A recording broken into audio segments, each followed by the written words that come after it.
Om Namo Bhagavate Vasudevaya. Om Namo Bhagavate Vasudevaya. Om, Om, Om.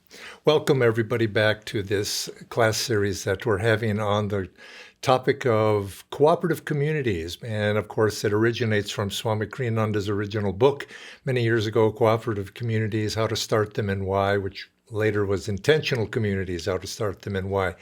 And today is the fourth class in this series, and it very well may be the last class, but not really the last class, because we're going to have next week, assuming I finish up our topic this week, next week we're going to dedicate it to question and answers. And some of you have sent questions in, and I'm not going to answer those questions this week.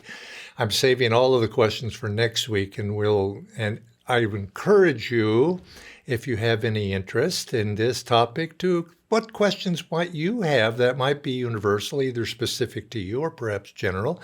Send those questions in. Put them in the chat box, or you can email me, jaya@anandaindia.org, and I'll try to address them next week.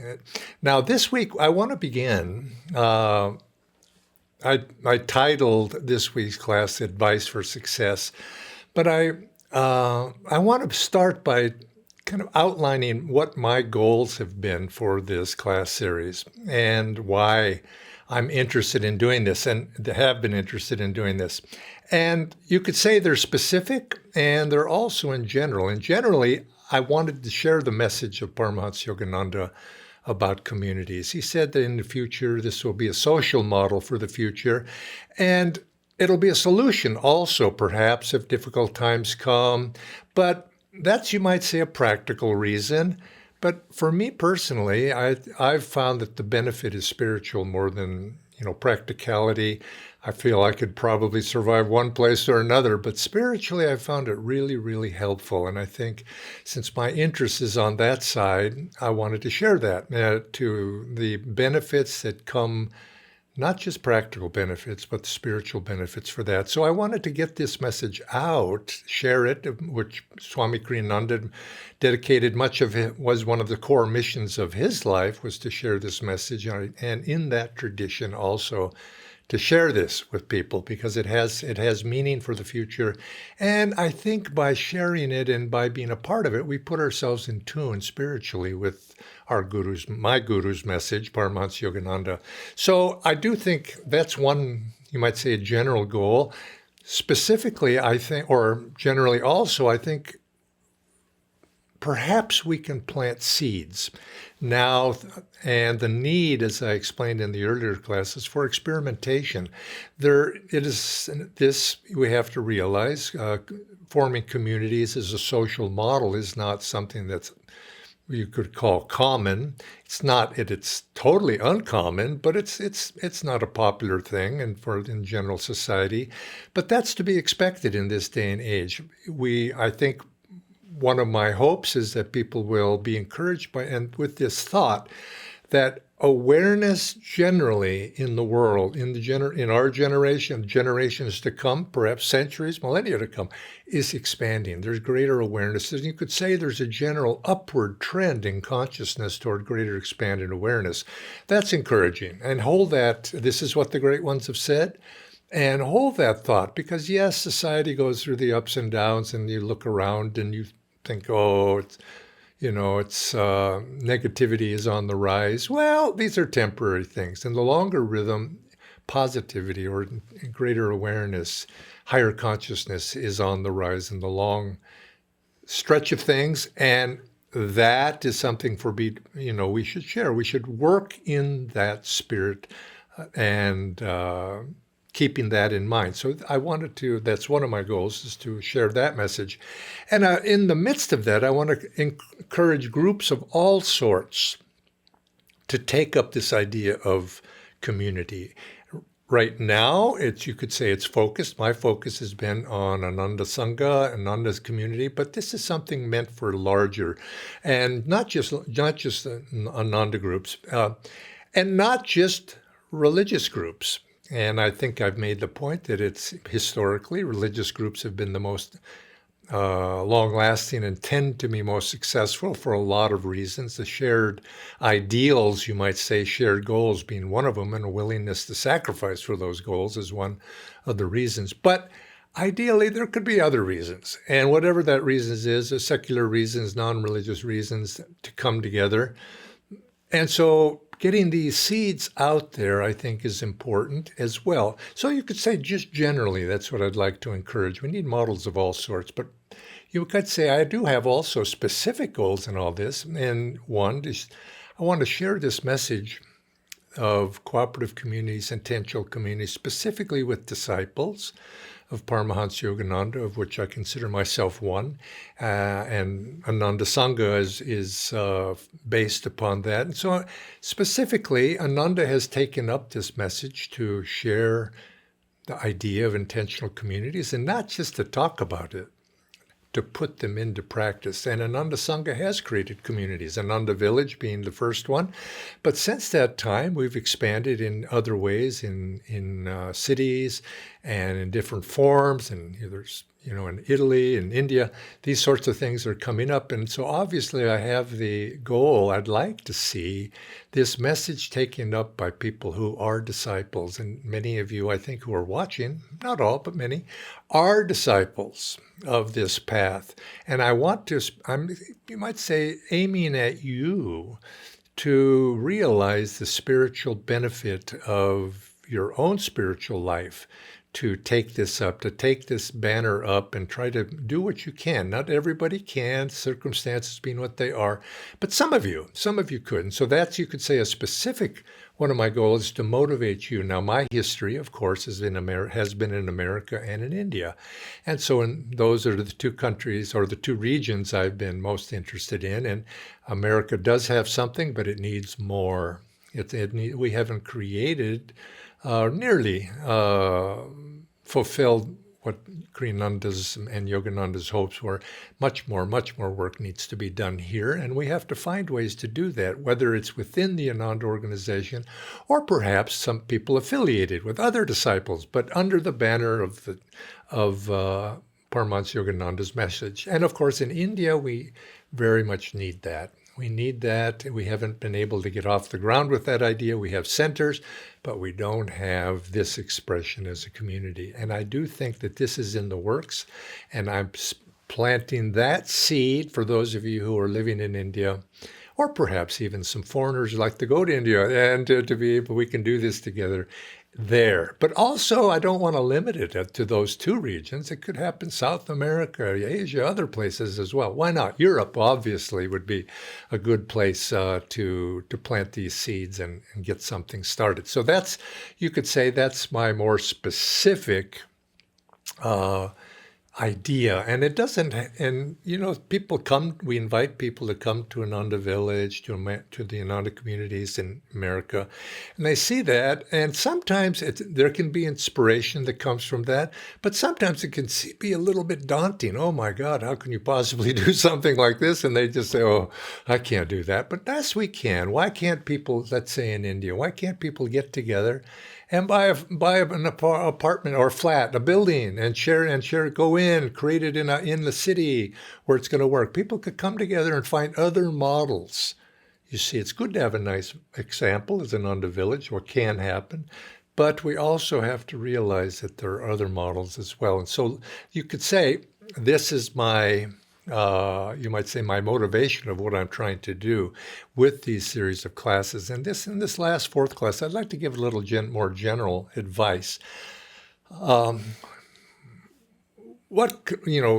that there are many models, and it's the principles here that we're speaking about, and by trying to find ways to put the principles that underlie a community, teamwork, cooperation, working together, harmony. It's these principles that you might say are the important element. A community in and of itself that doesn't have those things probably is not going to survive, but it's the expression of those. So if you have these ideals, it's so much better if we can find ways to practically put ideals into practice. And I think this was when Yogananda came to the America, he planted seeds of in every avenue he could think of, in education, in business, in family life, and how to put the teachings of self-realization into practical practice. He actually even said that in the future, self-realization will be the religion of the future. Now, he didn't mean self-realization in terms of an organization or even his organization or his teachings, the larger principle that we can find divinity. We must define that divinity. God is within the inner kingdom within each one of us.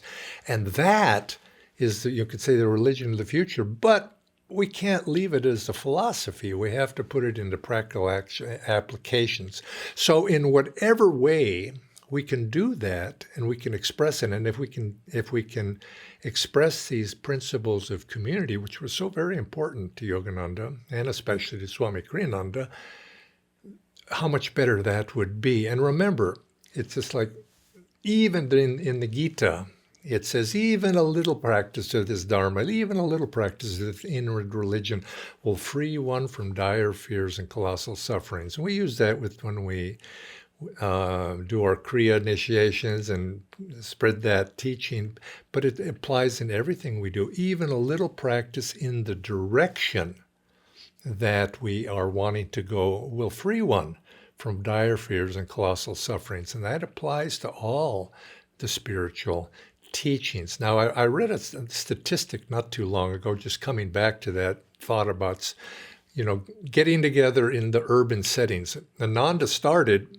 in the countryside, in Ananda village, out in the country, but as I mentioned in previous class, difficulty in jobs, not everybody can live in the country. It's hard to, find avenues to support oneself. And all of these reasons, schools, so on, led us to also starting branch communities, which are now independent communities of their own within the cities. And the statistic I read was that a couple hundred years ago, let's say 19th century, 150 years ago, 80% of the world's population lived in farms, self-sufficient. Much of them were self-sufficient farming. And now, 150 years later, 80% now live in urban environments. And so consequently, now some idealists think, we're going to return to nature. And I don't really, maybe in a long time, maybe in Satya Yuga, I don't think that's going to happen in this Yuga, this thousands of years to come. I think this densification, I don't know if it's going to be thousands of years, but certainly in the centuries that are coming, I don't think densification will stop. Now, perhaps it won't be in big cities, but small towns are growing right now, very popular, to go into those medium-sized places. Certainly not self-sufficient agriculture out in the countryside. And so I think it's a nice ideal. And when people think about starting communities, say, let's go and be self-sufficient on the country, I think it's practical to grow your own vegetables to much as degree, but really that's not going to be the model for most people. So why not get together in the city? Now, what Ananda communities have done in America, the urban communities, which are most of our communities, they have an urban community where people can live together, worship together, have community life in an urban setting. They've densified, having buildings or property that is at apartment complexes. But then they bought property out in the country. So people can gather together. Then you can buy 5-10 acres out in the country where you can grow food, where you can have retreats, where there can be recreation. People could go there to get away and perhaps enjoy both and rather than either or. And so I throw that out there as something to think about. Get together in the city and then maybe get something out in the country where people can go on the weekends to have programs there. And this is a I think, very practical form. What we need, though, is experiments, models, and of all sorts, and even not just Ananda, that ideally there be other groups as well. But I do come back that I think in this day and age, most of the ones that are going to be coherently successful over time will have some spiritual basis to it, religious base. Now, there's a danger of that, and why some people don't like that idea, because historically, religion tends to build walls and be inward-looking, us and not you. And religion must be, and I don't think this is the future, religion, when we realize it's Master's message that God is within, we begin then to see that these outer forms are not the essence.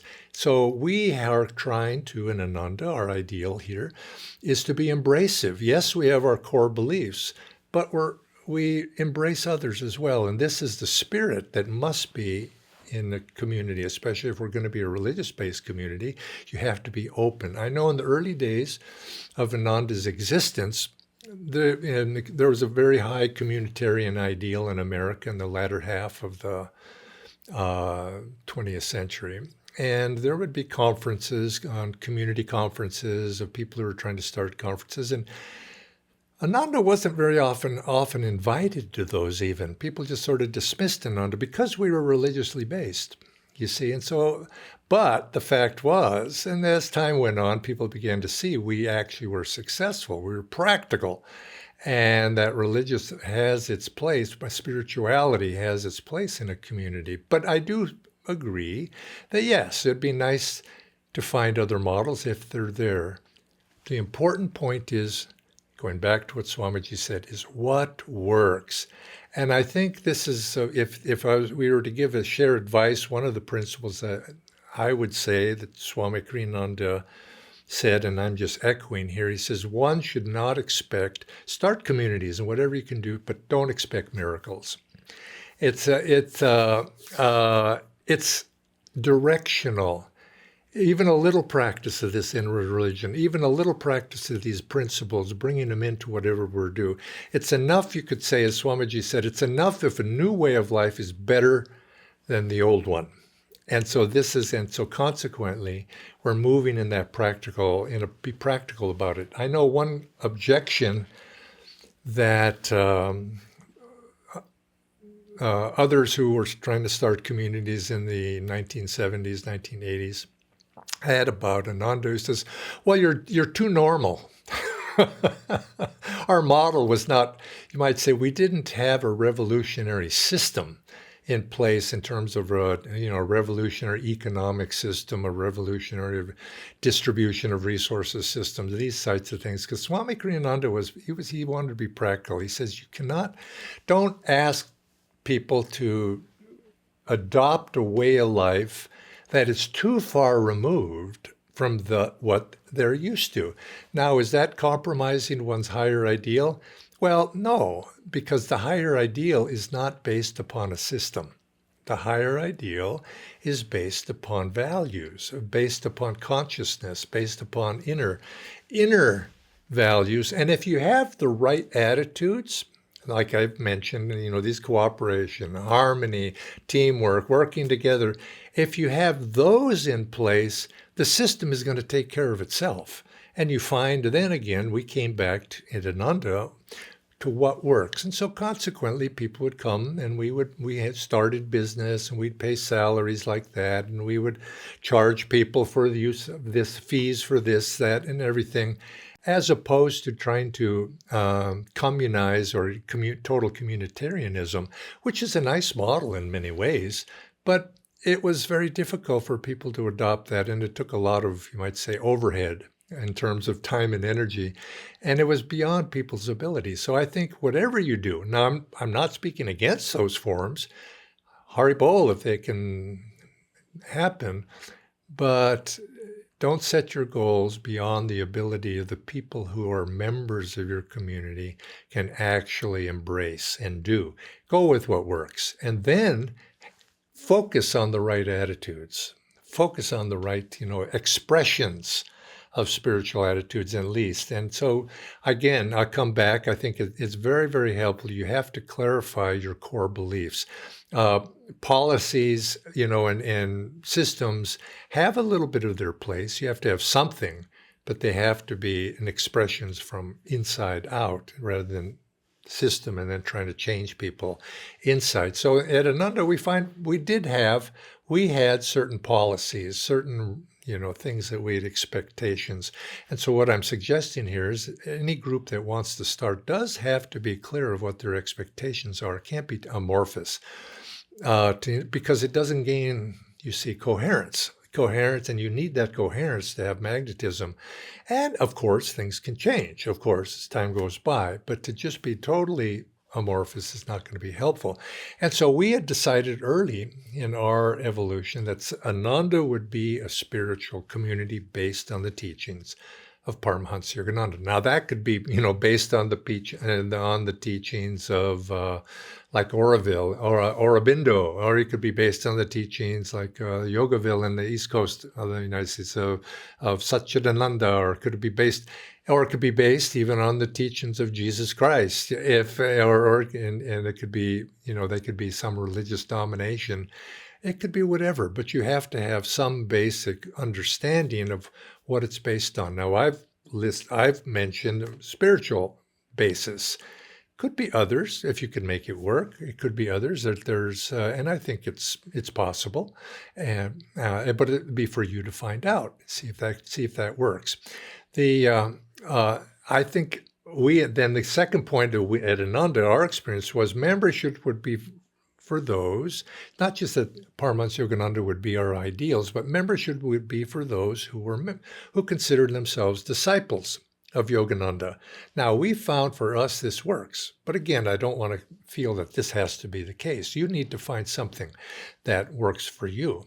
And there would be, we asked that there be people came into the community. We didn't accept somebody says, oh, I'm a disciple, I want to do this. We set up a trial period. And I think this is something, once you are established, you need to have, you can't just, you have to, is it really true? Are people coming in to accept new members?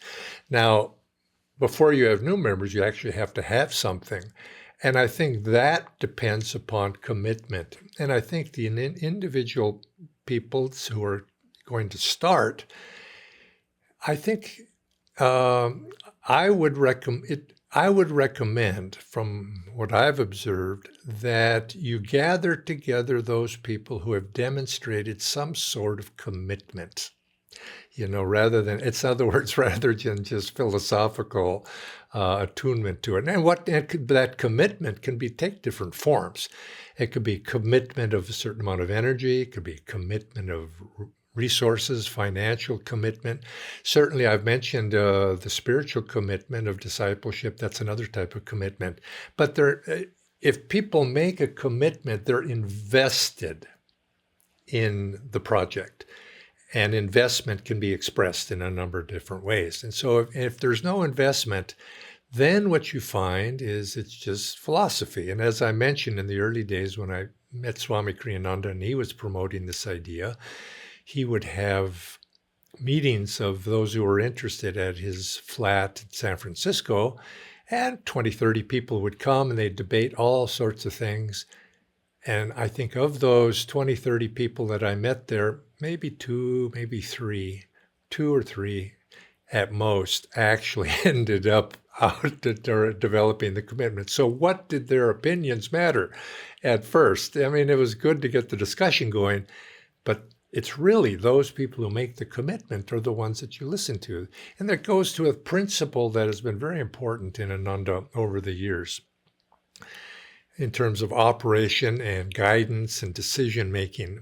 Those we have given authority to those people, authority to make decisions, to set the course, you might say, to those people who have taken and have been willing and demonstrate responsibility. In other words, somebody comes in the door and says, oh, you should do it this way, you should do it that way, but they're not invested in the situation and they haven't assumed any responsibility. So obviously you just don't go because they said so, but those people who have invested their time and energy over a period of time, they get to be the ones, who make the decision.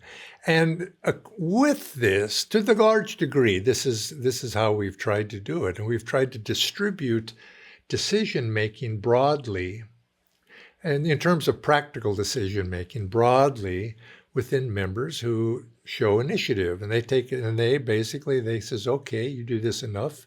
Well, you could, you become the manager of that, this or that. And that usually works best. Now, sometimes you just have to ask somebody to take that responsibility, and that's because the need is there. But nevertheless, if they take responsibility, then they should be the one to make the decision, whether to buy this or buy that. And because if it fails, well, whose fault is that? It was that person's fault. Now, so this is just a basic principle. Same time, it's this not having too many rules. Again, working by spirit rather than rules. Obviously, you need to have some protocols, rules of that sort. And Ananda's had a few. No drugs, no alcohol, those things that we've adopted. Obviously, you can't be abusive to one another. You got to, sometimes we have had people that, they're devotees and everything, but they cannot get along with anybody, if that's okay too. But to the degree if the person interacting in an abusive way with other people, maybe they ought to be, kind of a supporter living elsewhere on their own property rather than part of the community itself. So there has to be some sort of protocols, and this is, of course, for each group to make that on their own. What works for them to go forward? I've raised this other point, just touched on it a little bit, but within any community of people, there are certain people that are going to have more energy, more creativity, more skills. Now, are those in attunement? Are they in the right spirit? And if they embrace the right spiritual attitudes and spirit, these people naturally rise to the top. And I think this is just how it is. Beings are not all the same. Some are going to have higher qualities than others. And it's these people that are you could say they're natural leaders of a community, if their disposition is one to take an active role in leadership.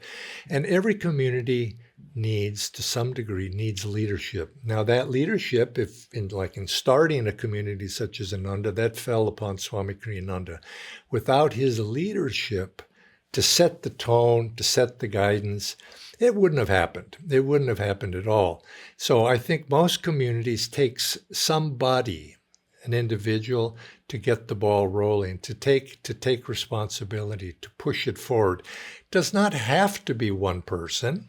It often is, because somebody's idea takes fruit or bears fruit in somebody's consciousness.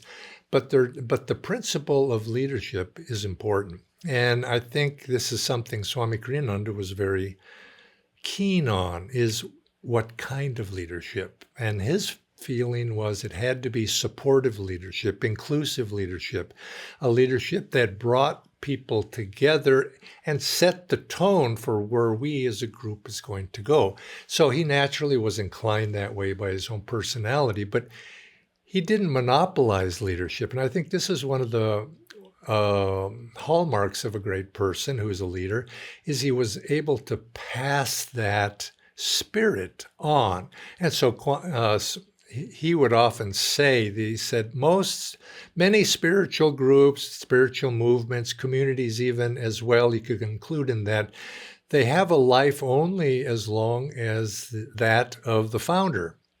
After the founder goes, it tends to dissolve, often, many.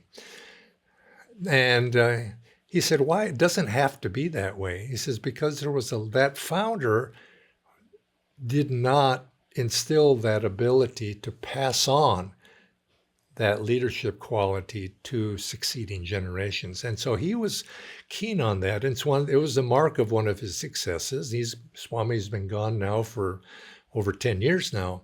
But yet Ananda continues and even before he died, he had passed on leadership in pretty much everything to those who followed him in different ways in the different Ananda communities.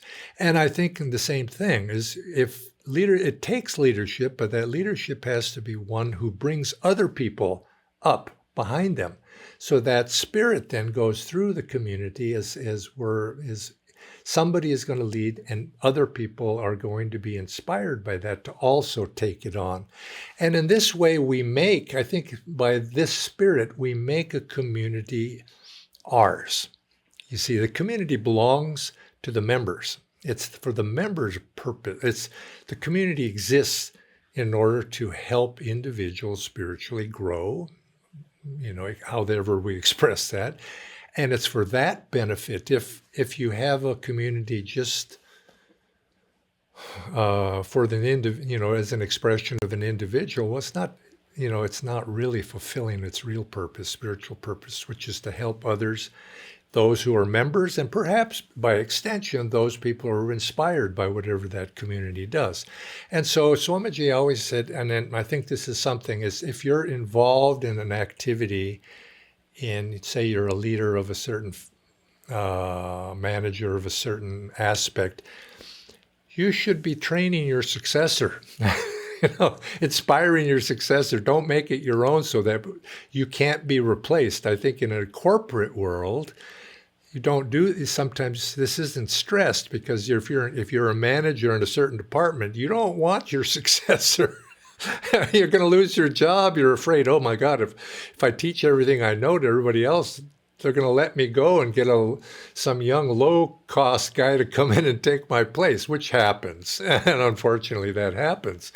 You're replaced by somebody more economical. That's not the spirit that we want. We want to be right from the beginning because we graduate. Everybody, you do something long enough, golly, I've been doing this for 10, 20 years, whatever it might be. Let me go on to some new horizon. Because the spiritual growth is that which we're aimed for. But I think this spirit keeps the community fresh. It keeps the community fresh in that way. People are coming up at all times and expressing in their own potential. Again, I mentioned this point. Don't ask people to embrace a way of life too radically different from your own. And a few other points. I think things. Sometimes there was a fellow, probably 50, 60 years ago. He was a very creative man. His name escapes me at the moment, but he had these ideals. He was an architect. He had ideals for the perfect community. And the community and design would help. Through design, you would be able to physically help create a community by that way. And actually, there is truth to that. Design can be, if you're laying out a project, it can hinder community or it can help community. Design can bring people together or it can isolate people. We've learned that. And there's certain things, some of the most important buildings, I have always thought at Ananda Village, you'd say, oh, it's the temple, brings people. Well, that's true. It's an important to have a temple. But for many, many years, we just had makeshift temples. I've always, right now, I think one of the most important community that brings people together, it's the mail room. Everybody gets mail and notices. People communicate through messages. That goes to the mailroom. And you see people. Second one is the recycling area. Everybody has trash. So they come together. And I come to there, bring my trash down on Saturday morning. You dump it in the right place. I see people, hey, how you doing? And people I wouldn't normally actually even see. So I thought, and I'm being a little bit facetious here, but there's truth to it. Other one would be a market. We have a market, and it's not very economical to have this market, but it brings people together. Everybody needs that quart of milk or whatever, and people come and as long as I'm here, I'm going to sit and chat with people, have a cup of coffee or tea. These are things that need to be thought out. What brings people together, what isolates people. And so yes, but this fellow, he thought, well, I'll design the perfect community. And he had it so perfect and everything, but he never got anybody to come. because nobody was inspired to go there. And his years would go by, decades went by, and there was, you could even take a tour of this place because he actually started building buildings, and a lot of it was just pictures on the wall of what was going to come, but it never happened. And so consequently, because his ideals behind everything were too utopian, and nobody ever went. So consequently, is that really a community? Is it useful? So we don't want to do that. Do what works. Be practical, even though sometimes, even as Ananda, we've been criticized. We're too practical. We're not idealistic enough. We don't grow all of our own vegetables, and we go to the store. So but we have a good community spirit. And that's what the important point is. I think there also needs to be, communities can be socially, in the worst case scenario, they can be socially oppressive. Small town consciousness. You don't want to have that. You have to allow people to change, allow people to make mistakes. And I think it comes back to respect for the individual, which you see in a community that has to be heightened, because you're trying to encourage people not to express their ego, but when you respect the person as an individual soul, child of God, and then give that person a freedom to express on the higher octave, you find wonderful things can happen. All sorts of interesting things happen, but it's not outwardly, the outward expectations. If you have to be this way, that way, you got to dress this way, that way, you have to say this thing or that thing. And I think that freedom of respect for the individual, but yet holding up the idea, let's as individuals work together. You see, now these are spiritual things. The spirit is there. And so you don't try to enforce conformity, or you don't try to enforce people to behave in this way or that way, but you inspire people to work together. And that, I think, needs to be a foundational principle. And I think this is the work. Is in Ananda's system, what we have is we have general managers who do the practical work, but then we also have spiritual managers, spiritual leaders. And I think this is, Swamiji always said, he wanted to see every community have a spiritual director and you might say, a managerial director to sort of oversee the this and the that of practical things. And we was once asked, what is the role of the spiritual director? And he said, it's one of them, and could be many, but one of them, the primary ones, is to look out for the welfare of the individual, spiritual welfare of the individuals in a community. You see, because sometimes the pressures of community can lose sight of that. But there has to be a balance, and of course, individuals are more important than people are more important than things. But that doesn't mean that people shouldn't be expected to sacrifice for the good of the whole. And so, remember that point. I said it already. Successful communities belong to its members. So members have to feel invested in what they're doing. And how do we do that? Practically, yes, commitments I mentioned, but also, goes beyond that. It's invested. I want to see this community succeed. And so if we can instill that in one another, then we find that we are more likely to. Now, I'm going to leave it at that right now. Probably some more are going to occur to me by next week. But I want to come back next week, and I hope I've been able to stimulate some questions for you, so that we can come back and we'll finish up with one session of question and answers. But if there's lots of questions, we'll continue and perhaps have more than one. So it's in your hands right now to take the initiative. So God bless all of you, and I wish all of you the very, very best. Joy to all of you, and I hope to see you again next week. Joy to you.